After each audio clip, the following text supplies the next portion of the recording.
नमस्कार दर्शकों, स्वागत है आप सभी का आपके अपने चैनल पर। मैं रत्नेश पांडे। कांग्रेस बिहार में इतनी ज्यादा सक्रिय क्यों हो गई है, ये सवाल है बिहार के तमाम जो राजनीतिक दल हैं उनके लिए। हालांकि वो सभी जानते हैं कि कांग्रेस अपना पुराना पुराना जनाधार जो है वो बटोरने में लगी हुई है। एक दौर था जब कांग्रेस के पास दलित वोट बैंक था। एक दौर था जब कांग्रेस सवर्णों के लॉबी को पकड़ के चल रही थी और अपना मुख्यमंत्री भी बनाई हुई थी। वो दौर क्षेत्रीय पार्टियों के आने के बाद से धीरे धीरे समाप्ति की तरफ चला गया। कांग्रेस को बिहार में खत्म करने वाले लालू प्रसाद यादव की पार्टी आरजेडी ही थी।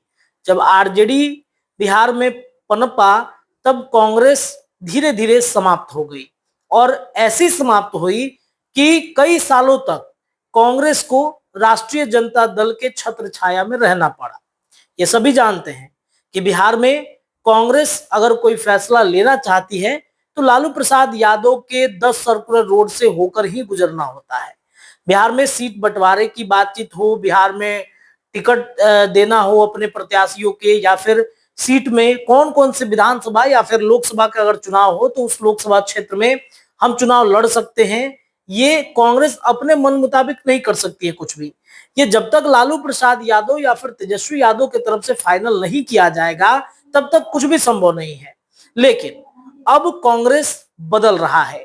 बिहार में जो कांग्रेस ने इस बार पैटर्न बदला है, इस पैटर्न से तो ऐसा ही लग रहा है कि कांग्रेस अपना पुराना पुराना जो जनाधार है वो वापस फिर से समेटने में लग गया है। दलित वोट बैंक कांग्रेस ने तेज कर दिया है। आपने देखा कि कैसे दरभंगा में जो अंबेडकर छात्रावास था, उस छात्रावास के मामले को लेकर राहुल गांधी को दिल्ली से दरभंगा आना पड़ा। ये तो बिहार के दलित नेता भी कर सकते थे, लेकिन राहुल गांधी को बिहार क्यों आना पड़ा? इसके अलावा सावित्रीबाई फुले के जीवनी पर आधारित फिल्म को भी देखना पड़ा फुले, और इससे भी एक खास संदेश जा रहा था। दलितों के अंदर अब राहुल गांधी के प्रति जो सॉफ्ट कॉर्नर जगना शुरू हुआ है, इससे तो यही लग रहा है कि राहुल गांधी बहुत जल्द दलितों के उभरते हुए नेता के तौर पर आपको देखने को मिल जाएंगे। और इस वजह से राहुल गांधी अच्छे से जानते हैं दलित, पिछड़ा, अति पिछड़ा, ये तमाम जो वोट बैंक है, जो 37 से 38% वोट बैंक है बिहार में, बस यही 37 से 38% वोट बैंक उनके लिए मायने रखता है, खास बनाता है। और इसी वोट बैंक को साधने के लिए राहुल गांधी को बिहार आना पड़ रहा है। आपने देखा कि एक एक करके राहुल गांधी ने जिस तरीके से पैटर्न को बदला है बिहार में कांग्रेस का, वो पैटर्न ये बता रहा है कि राहुल गांधी फुल फॉर्म में है। देखिए, भूमिहार कन्हैया कुमार को बिहार में खूब प्रेजेंट किया गया, उनकी यात्रा को चलाई गई। ऐसा कहा जा रहा था कि कन्हैया कुमार की यात्रा बिहार विधानसभा चुनाव तक जारी रहेगा, लेकिन अचानक से तेजस्वी यादव का मन जो है वो कांग्रेस के प्रति धीरे धीरे फूलने लगा। तेजस्वी यादव को लगा कि भूमिहार कन्हैया कुमार अचानक से उभर के आ जाएंगे तो वो सीएम पद के दावेदार हो सकते हैं। तेजस्वी यादव के लिए मुश्किल हो सकता है, उनका करियर खतरे में आ सकता है। और इस वजह से उन्होंने कांग्रेस से बात कर लिया और फिर भूमिहार कन्हैया कुमार को धीरे से उनकी यात्रा को साइड कर लिया गया। लेकिन यहां भी आपको रुकना पड़ेगा। भले ही ये पैटर्न राहुल गांधी दिखा रहे हो कि हम अभी भी तेजस्वी यादव के फैसले के साथ है, लेकिन राहुल गांधी के अंदर एक नई रणनीति जरूर चल रही है। दिल्ली में बैठकर राहुल गांधी बिहार का चुनाव सेट कर रहे हैं। दलित वोट बैंक को साधने की लगातार कोशिश की जा रही है। कन्हैया कुमार को बार बार बिहार भेजकर यह दर्शाया जा रहा है कि ये कन्हैया कुमार आने वाले वक्त में कांग्रेस के सीएम फेस भी हो सकते हैं। हालांकि कन्हैया कुमार को लेकर क्या कांग्रेस के अंदर सहमति है, ये भी सोचना होगा। ये भी अपने आप में एक बेहद दिलचस्प कहानी है कि कन्हैया कुमार का एक्सेप्टेंस कांग्रेस के अंदर कितना है। इसके अलावा आप देखिए कि राहुल गांधी दलित वोट बैंक को कितना ज्यादा महत्व दे रहे हैं। राहुल गांधी जिस तरीके से दलित वोट बैंक को लगातार साधने की कोशिश कर रहे हैं, उससे तो ये जाहिर हो रहा है कि राहुल गांधी ने बिहार में चुनावी एजेंडा सेट कर दिया है।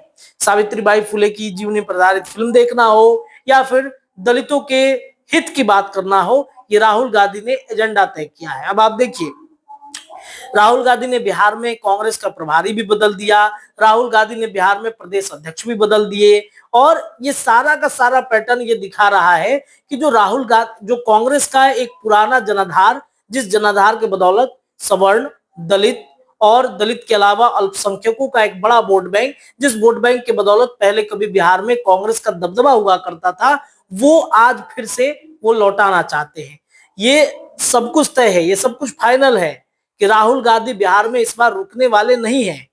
हो सकता है कि ये प्रेशर पॉलिटिक्स भी हो सकता है कि बार बार इस तरीके के पैटर्न दिखाकर वो तेजस्वी यादव से जो जिस सीट पर वो मन बना रहे हो सकता है कि सीट भी उनको लेना हो। ये प्रेशर पॉलिटिक्स का एक हिस्सा भी हो सकता है, लेकिन अगर वो ऐसा कर रहे हैं तो इसमें भी उनके लिए एक बड़ी उपलब्धि हो सकती है। दैनिक जागरण ने एक बहुत शानदार आर्टिकल छापा है, वो आर्टिकल मैं आप सभी दर्शकों को दिखाना चाहता हूं। देखिए, दैनिक जागरण ने लिखा कि 3 दशक से खिसक रहा कांग्रेस का वोट बैंक अब दलित पिछड़ा पर नजर है। इसमें एक और महत्वपूर्ण बात यह लिखा गया है, वर्ष 2000 के दौरान चुनाव में कांग्रेस ने 23 सीटों पर जीत दर्ज की थी। 2005 के चुनाव में उनकी झोली में 9 सीटें आई। 2010 में पार्टी ने 4 सीटों पर जीत दर्ज की, परंतु 2015 में पार्टी ने 40 सीटों पर लड़कर 27 पर जीत दर्ज की थी। और देखिए, एक चीज आपको यहाँ पर रुकना होगा, 2015 में कांग्रेस का कौन प्रदेश अध्यक्ष हुआ करता था?